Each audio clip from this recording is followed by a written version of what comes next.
editing me here. I bumped up the sensitivity on my microphone, but apparently I didn't bump it up enough, so this video is going to be quiet as well. I have cranked the audio as much as I can in editing, but it is going to be quiet. So if you're able, I would suggest using headphones because it does seem to help. I apologize. I'm going to set the microphone back to the regular settings. Forget the background noise, whatever. Nobody's complained about it. I was just trying to make it better, but in doing so, I've made it worse. So I apologize for that. Get one more quiet video out of me. I am sorry, but hopefully you enjoy the video anyways. Okay, bye.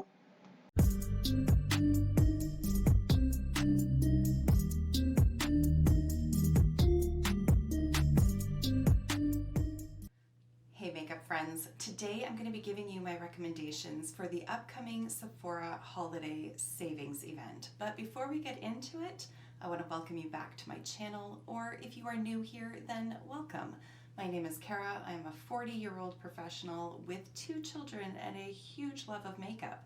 On my channel, we like to mix beauty, brains, and the occasional F-bomb. So if that sounds like something you're interested in, just keep watching. Okay.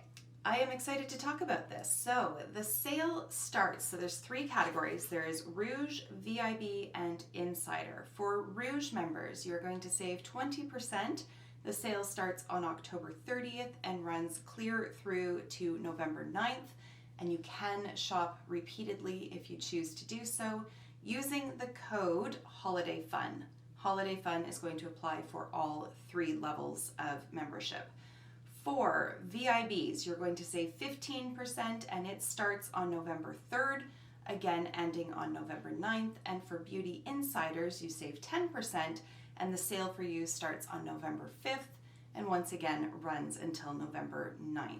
So I always like to preface these videos simply by saying you don't have to go ham just because it is a sale. At least here where I live in Ontario, our sales tax is 13%, so saving 20% isn't a huge discount for us. So I do try to pace myself during these events. I know it's very exciting, but I do try to pace myself. Having said that, I am going to be mentioning some more pricey items because discount. Take it for what you will. All right, so we've got a little bit of a mixed bag, mostly makeup products, 1 skincare, 1 perfume. So why don't we deal with those first and then we can focus on the makeup. All right, so why don't we start with the perfume simply because I have it here and it is this guy from Givenchy.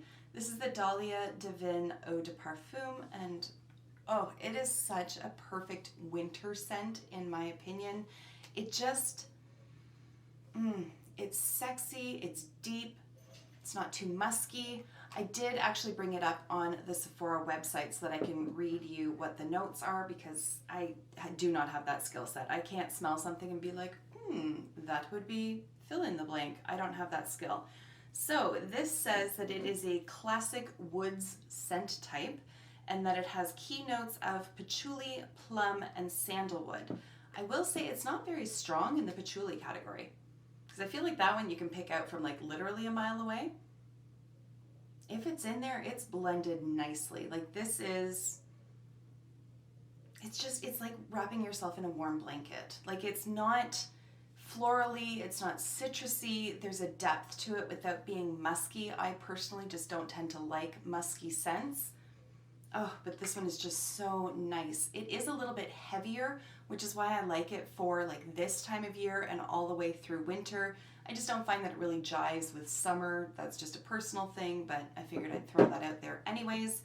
But let me read it to you because I always love perfume descriptions because they're just the most. So this says it is a golden haute couture fragrance that unveils the divine within you. Like a custom-made Givenchy creation, illuminated with 1,000 golden threads, Dahlia Divin is an exquisitely refined, sensual fragrance that envelops the skin with a warm radiance and ethereal luster. And just like a golden haute couture gown, it leaves you feeling divine. So I don't know about all that, but it is a beautiful, beautiful perfume. Now the skincare item, if I'm being perfectly candid, I am just too lazy to go up 2 flights of stairs to go and get it. Also, it is just about 11 o'clock at night and my 3-year-old is awake. Barry is up there with him trying to convince him to go the hell to sleep, but if I go up there, he's going to insist on playing with my hair. This kid is obsessed with my hair. All he wants is for me to lie in bed with him so that he can touch my hair and suck his thumb. Barry's got it covered. Okay, so why don't we just stick a picture up over here. This is from Farmacy and it is the Green Clean Makeup Removing Cleansing Balm. It retails for $45 Canadian for 3.4 ounces, 100 milliliters. And I really like this for removing all of my makeup at the end of the day. It cuts through, no matter how heavy the makeup is, it cuts through everything. It doesn't leave a film on my skin. It doesn't leave my eyes all like blurry and covered in oil or anything like that. A little bit goes a long way. I had to sort of learn how much I needed, and you really don't need as much as you think that you're going to need. I have repurchased it twice and I will continue to repurchase it. I think it's an excellent product, so hence I am recommending it. All right, so then that brings us to the makeup products. So I do have a bit of an assortment here. What I think I'm going to do is mention them in the order in which I would apply them to my face, although I don't have quote unquote a full face of makeup here, in that I don't have a primer and a concealer and all that kind of thing. I really wanted to keep this focused. Honestly, I thought I only had 10. Turns out I have 11 products, but I mean, who's complaining? Okay, so let's start off with foundation then. And the foundation that I would recommend is from Natasha Denona, and this is the Foundation X Plus. Now it does say on here, full coverage fruit complex. I don't know about the fruit complex thing.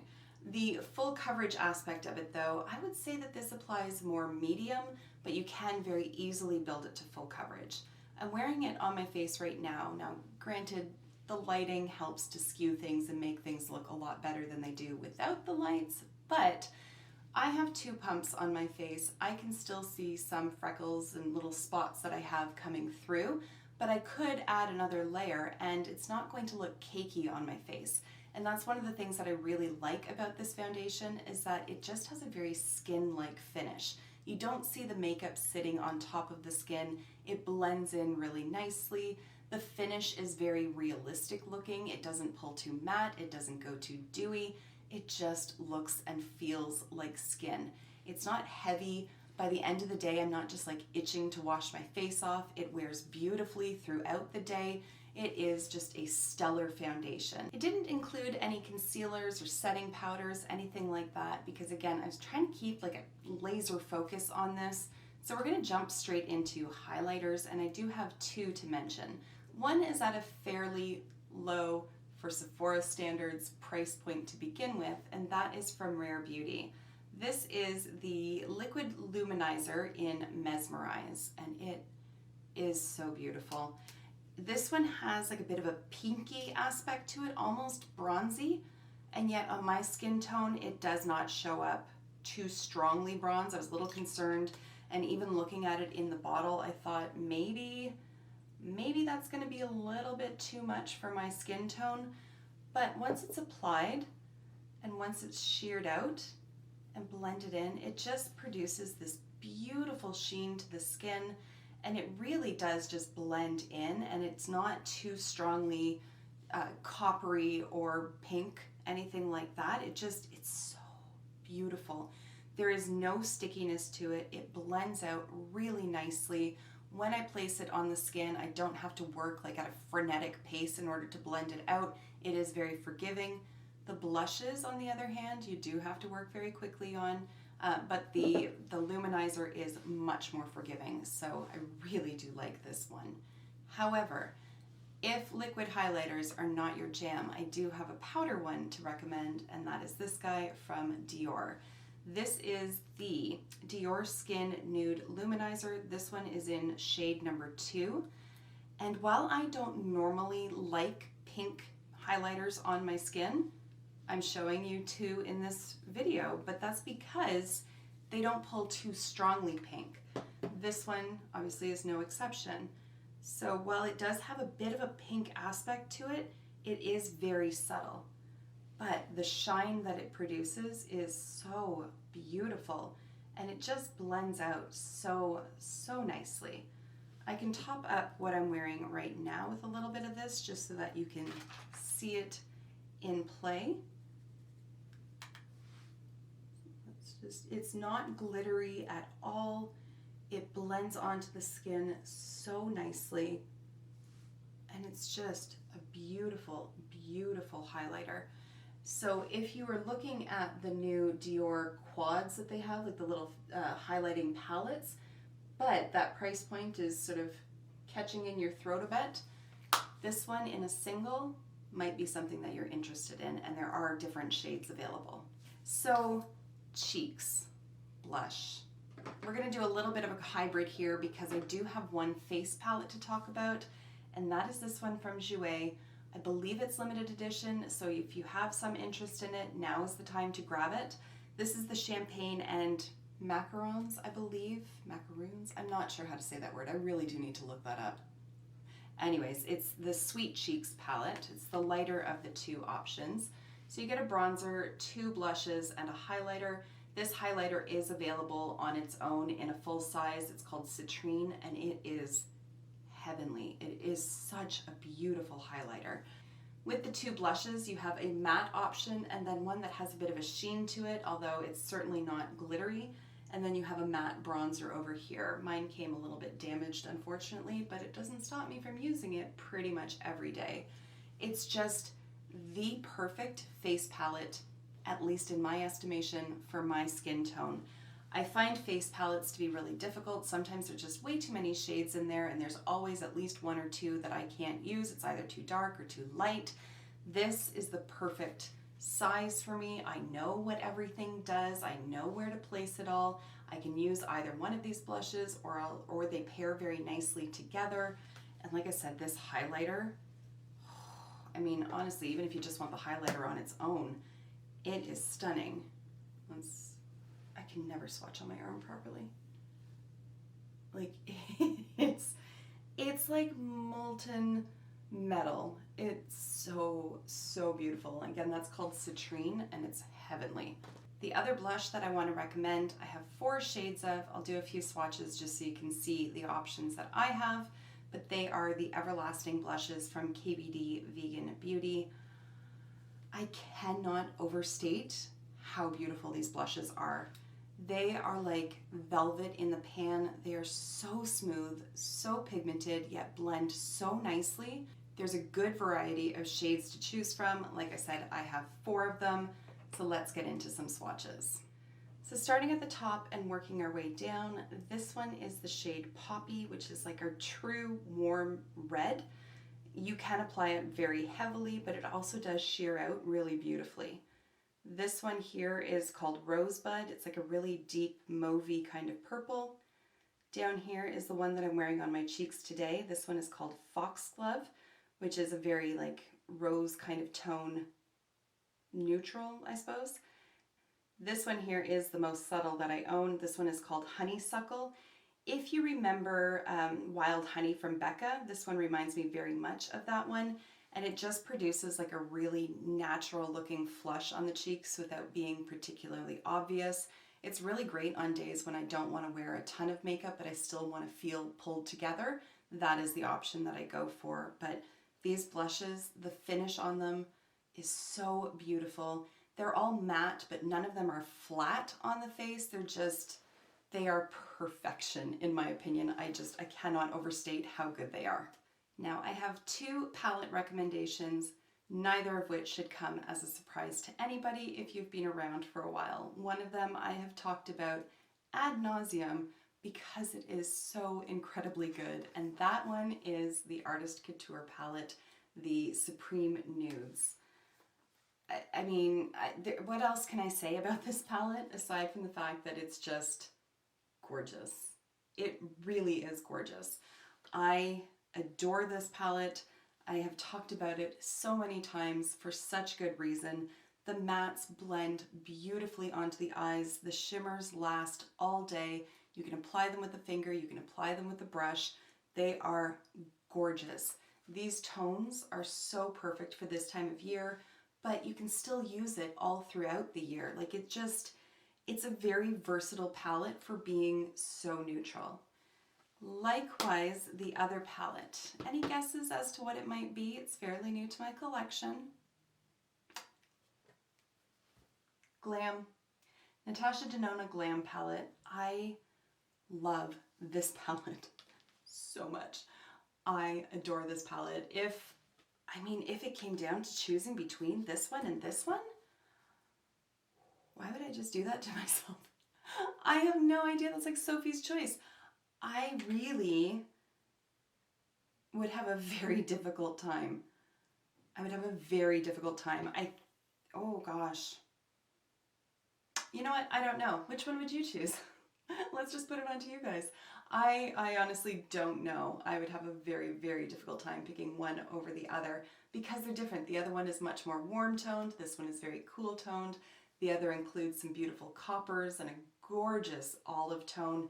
This one has more taupes and champagne tones, and it's right up my alley. This is one of those palettes that I can wear it to work. I could really go like full bore on it and make a really smoky, dramatic eye using this. Like I love this palette so much. So we're down to the last two products, and one of them is a mascara. This one is from Lancome, and it is the Monsieur Big mascara, and it is so good. Like it volumizes my lashes. Don't judge by this, I have false lashes on right now, but it volumizes, it lifts the lashes, it doesn't clump everything together, and yet when I wash it off at the end of the night, it's not a pain in the ass to get off. Granted, I don't buy the waterproof. I haven't tried the waterproof, but I've yet to meet one that isn't a pain in the ass to remove, so I just stick with the regular ones. I don't have runny eyes or anything like that, so I don't have problems with particularly my lower lash line sort of transferring onto my face or anything like that throughout the day. But I'll show you the wand on this one just so you can have an idea. It is like one of those regular bristle kind of wands. It's not rubbery in any sort. There is like a tiny bit of a curve to the wand, but nothing where you really have to pay attention to what side you're using. There's nothing fussy about this wand. There's no like gimmicks to it or anything like that. It's just a functional product that happens to work amazingly. The last product is a lip product that I feel I have recommended countless times on my channel, and it's from Pat McGrath, and it's one of her lip glosses. This one in particular is in the shade Flush Fantasy, and it's just like the perfect neutral that goes with everything. It does show up on the lips, but very subtly, so it's not that it's a clear gloss by any stretch, but nor is it really going to skew any sort of makeup look that you're wearing, so it can pair with anything. I'll show you there. There's no shimmer in this one. It's just a high shine gloss. It's so comfortable to wear. There's no stickiness to it. It doesn't produce those like strings of disgustingness. It doesn't camp out in the corners of my mouth or transfer around onto everything. I mean, obviously if I drink with it, it's going to transfer onto my cup, but I mean, like, it doesn't feather or smear onto my face or do anything that just is going to ruin my day. It's just a beautiful lip gloss. And there is a thickness to it that helps it have some lasting power, not a gloopiness, like nothing disgusting where you're just like super aware of what's on your lips. It's really comfortable, but it's not one of those lip glosses that you're having to reapply every like half hour because it just disappears into the ether. It's just a beautiful formula. So there we have it. Those are my recommendations for the upcoming savings event. I would love to hear what is on your wish list, what it is that you're planning on picking up. If you're planning on picking up anything, I would love to hear that in the comments down below. But for now, I'm going to wrap this video up. Thank you so much for taking the time to watch, and I will see you in my next one. Until then, just be a decent human being. Bye for now.